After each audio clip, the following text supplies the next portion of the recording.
Okay, so we're on court here with two of my four kids. Mia has just turned 7 and Jordan is 4. Okay, they're going to hit a few balls and we'll see how they play. All right, so I coach them sometimes, but they are in a lesson with a coach on Mondays, and I find it's just a bit easier having someone else coaching them, because it's sometimes hard to be a parent and a coach and not have too higher standards for them. So a couple of non-negotiables for me when I'm coaching them, and I only have probably 2, okay, because we want to keep it fun. I'm not too fussed about other things right now. They are 4 and 7. We're not training Wimbledon champions right now. But the one thing that I really am strict on, and I won't let them hit a ball without having their dominant hand down the bottom of the handle. I don't like it when they're up here and they start swinging around. I don't want them to go a full half hour practicing holding the racket here. So I will be on their back about that. Okay, and the other thing is whether their left or right hand is at the bottom or the top of the racket. So Mia is left-handed, Jordan's right-handed. Mia started right-handed, and it just became more evident through the time that she was actually left-handed. She's a bit ambidextrous, and yeah, she throws really well with her left arm, not so well with the right, and that was the overwhelming factor. But yeah, so Mia will have left hand down the bottom, right hand on top, and Jordan the other way around. I will not let them hit the other way. These are just 2 things that I'm always looking for, and that's just me. I see some coaches just letting it slide, and to me it's annoying because they'll go a whole half-hour lesson practicing a completely wrong way of holding the racket or something.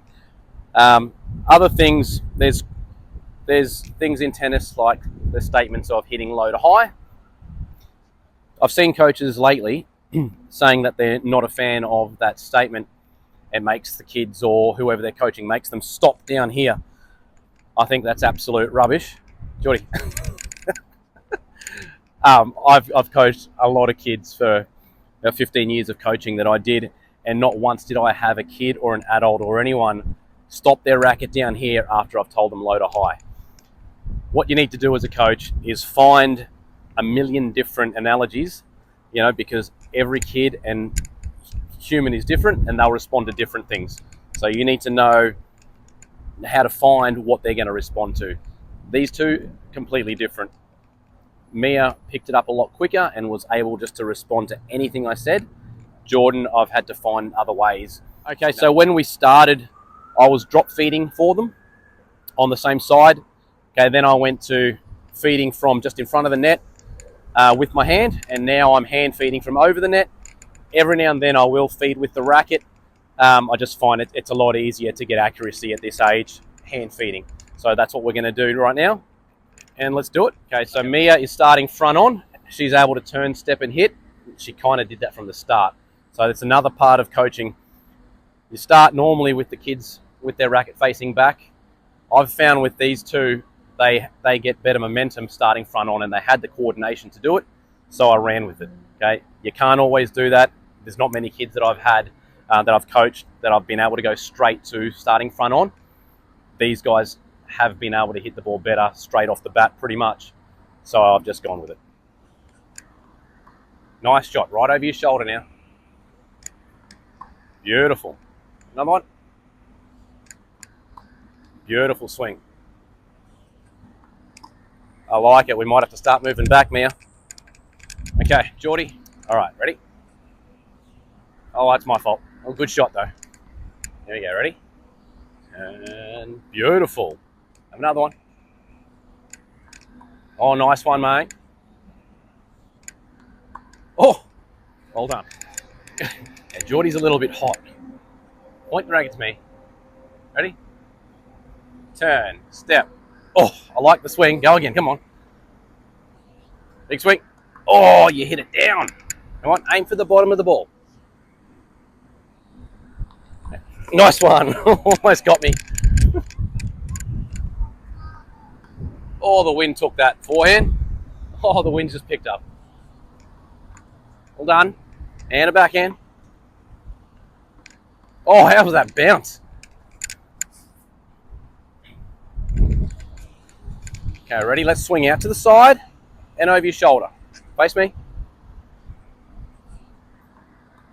Okay, you got to finish that shot over your shoulder. Backhand. Oh, the swing was there. Forehand. Backhand. Oh, the wind is crazy. Okay, this is a bit difficult. It is really windy today and the ball's moving into them a bit. Face me. Forehand. Oh, and again. Okay, Mia, we're getting a little too close and swinging here. All right, we need to try to swing out to the sides of the ball, so you need to give yourself some space, some room. Alrighty, look at me. Point the racket to me. Forehand, swing out to the side. Oh, that was a better swing though. Swing out to the side. Nice one. Backhand, swing over your shoulder. Beautiful. All right, Jordan. Forehand. Hang on, hands together. Okay, turning. Oh, it's all loose. Have another forehand. Well done. Backhand. Okay, let's get that racket lower to start, Geordie. Otherwise, we got to go back to starting with our racket back first. Here we go. Do one for me. Have your racket back already. Take your racket back for me. On the backhand. We're doing a backhand. Take your racket back. Okay, right back. Come here, mate. Okay, he's a bit tired. We've spent about an hour in the park before this, and he's lost. He's gone. He's gone. Do you need to sit down, mate? Hey? Go have a drink of water then. There we go. Ready? Put your racket low and go. Beautiful. And again. Racket low. Late. Bit late, mate. Beautiful. All right. That'll do. So another thing to try to do is get them throwing. Okay, and really practice their throwing, and it'll help with their serve. We've only done a little bit of serving so far. It is pretty hard with the ball toss, but you can certainly get a bit of motion going with the throw. Go for it, guys. Nice one. Grab another ball. Geordie is spent. Yep, yeah, just go. Well done. And Mia's got a really nice throwing action. And just, yeah, bit of repetition. Try to practice that as often as you can. And not get too serious. Hey. All right. You had enough, Geordie? He's gone. He is gone. So Geordie's swing has changed in the last couple of weeks. He was really swinging nicely low to high, as a lot of guys don't like to say these days. But he's just been recently learning some volleys, and he's kind of transferred that volley swing into his forehand and backhand swing, which is fine. So ultimately, guys, when you're coaching your own kids, try to keep it fun. I've struggled a bit. Sometimes, I get a little bit strict. Hence, like I said before, I've put them into lessons with someone else at a club. They really enjoy that. I think they prefer being on court with me, but we do a bit of both through the week, so they get both aspects. And I find it's just good with the other coach. She doesn't get strict with them. She understands how young they are, and she hasn't got that parent's expectation that some of us do get from time to time. But yeah, I've really controlled myself and learned over the years to just let things slide. Like I said, we're not raising or training Wimbledon champions right now, so we've got to keep it fun and understand that technique will come later. Just get the basics going. Just focus on a couple of little things and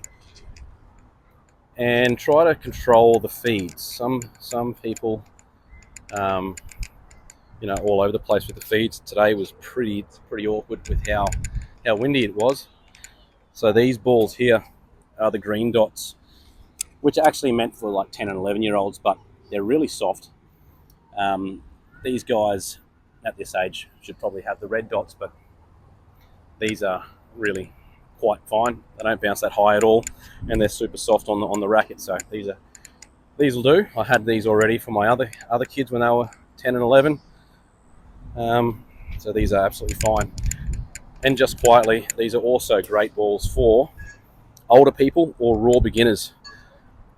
They bounce and play quite nice without the crazy bounce. So they're really good for that, and really good for wall hitting as well. For anyone at any level, hitting on a wall with these balls is actually quite sensational. You don't get that firing rebound. So yeah, it's pretty versatile ball, I find. Don't get too caught up with too many things. You'll hear different things on YouTube. Don't say this, don't say that. We don't say this anymore. This forces a bad habit. You know, everyone learns with different things. If the whole low to high concept was totally wrong, you wouldn't have had Federer, Djokovic, Nadal, and half the pros that are out there now. They all learned by that philosophy, low to high. It doesn't mean that they're going to stop down here. It's just a ridiculous argument. Again, just try to pick a couple of things, you know, that you might want to focus on. For me, it's not allowing them to hold the racket up here or to hold the racket in the wrong order, with the left or right being down the bottom or top. Outside of that, with their swings, so Jordan has created a little bit of a habit of making his forehand a little more of a volley. They've just been doing volleys for the last 2 weeks in their lessons, so he's kind of transferred that to the back of the court. But that's fine, you know, we're working again on getting low to high or under the ball, aiming for the bottom of the ball. Call it what you want, find terms that they might resonate with. Everyone's different. Happy hitting.